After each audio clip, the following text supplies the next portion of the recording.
သွင်းတဲ့ခါမှာတခဏလေးတွင်မှာ100% ပြည့်အောင်လုပ်ပေးတဲ့180 watt 150 watt 200 watt နဲ့240 watt fast charging တွေကဖုန်းရဲ့ battery ကိုတကယ်ရောထိခိုက်စေနိုင်ရလားရှော့အစားတခုပေးရမယ်ဆိုရင်တော့ fast charging တွေကဖုန်းရဲ့ battery ကိုလုံးဝမထိခိုက်စေနိုင်အောင်ဒါဆိုရင်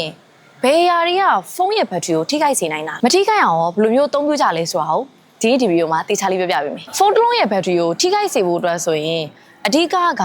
ဒီ charging wattage တစ်ခုတည်းနေမဟုတ်တော့များသောအားဖြင့်အပူချိန်တက်တာပြီးတော့ဒီ voltage stress ဖြစ်တာတွေနဲ့ charging system တွေမှာ control ကောင်းကောင်းမလုပ်နိုင်တဲ့အကြောင်းမလို့ဖြစ်တာပိုပြီးများတယ်။နောက်ပြီးတော့အခုနောက်ပိုင်း model phone တွေမှာ dual cell battery တွေ smart charge controller တွေ temperature monitoring တွေပါလာပြီးတော့မှ fast charging system တွေမှာဆိုလို့ရှိရင်လေ preset voltage ကိုအနှိမ့်ဆုံးသုံးပေးထားတာဆိုတော့ old model နဲ့ရှင်းလိုက်ရင် battery ထိခိုက်နိုင်စီကြခိုင်တော့ပိုပြီးတော့နှဲတယ်။နောက်ပြီးတော့ fast charging တွေကသူ့မှာပါတဲ့ watt အတိုင်းကိုအမြဲတမ်းအားဝင်နေရမျိုးတော့မဟုတ်ဘူး။ဥပမာကိုဖုန်းက180 watt ပါတယ်အဲ့တော့180 watt အပြည့်ကိုအမြဲတမ်းအားဝင်နေရမျိုးမဟုတ်ဘူးလို့ပြောချင်တာမြင်တော့ပြောရရင်ကိုဖုန်းက0ကနေပြီးတော့ 50% လောက်သွင်းမယ်ဆိုလို့ရှိရင်အားသွင်းတာတော့မြင်တယ်50ကနေပြီးတော့မှ 80% သွင်းဖို့တော့ဆိုတဖြည်းဖြည်းနှေးလာပြီပြီးရင်80ကနေပြီးတော့မှ100% လောက်ထိသွင်းဖို့အတွက်ဆိုရင်တော်တော်လေးနှေးသွားပြီအဲ့တော့တချို့ဖုန်းတွေမှာဆိုရင် battery မထိအောင်လို့ဆိုပြီးတော့မှတို့ဒီနောက်ဆုံးပေါ့နော်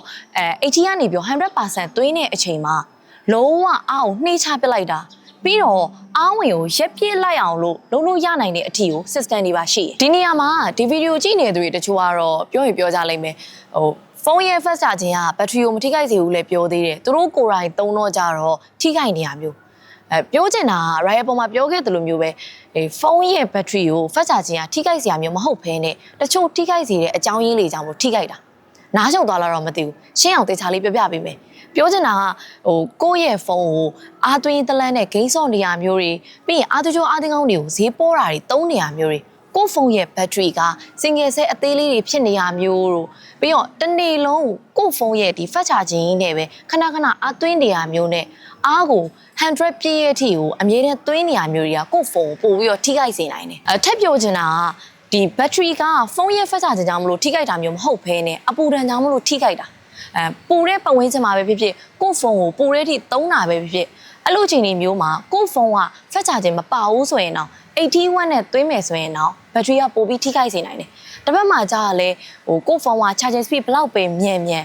အပူချိန်မတက်ဘူးဆိုလို့ရှိရင်တော့ဖုန်းရဲ့ battery ထိခိုက်တာမျိုးတွေတော့ပိုပြီးတော့နည်းစေလိမ့်မယ်ဒီလောက်ဆိုရင်တော့ charging speed အကြောင်းမလို့ကိုယ့်ဖုန်းရဲ့ battery ထိခိုက်တာမျိုးမဟုတ်ဘူးဆိုတာကိုတော့သဘောပေါက်လောက်မယ်တော့ထင်ပါတယ်ဆိုတော့အခုကြည့်နေတဲ့သူတွေရောကိုယ့်ဖုန်းရဲ့ battery ကိုအားသွင်းတဲ့အခါမှာဘလို့ပုံစံမျိုးနဲ့သွင်းကြလဲတညလုံးအားသွင်းတဲ့သူလားဂရုတစိုက်နဲ့သွင်းတဲ့သူလားဆိုတာကိုခေါင်းမှာပြောသားပြပါအောင် right ပါနောက်ထပ်စိတ်ဝင်စားအောင်တဲ့ view နဲ့တူပြန်လာခဲ့ပါမယ်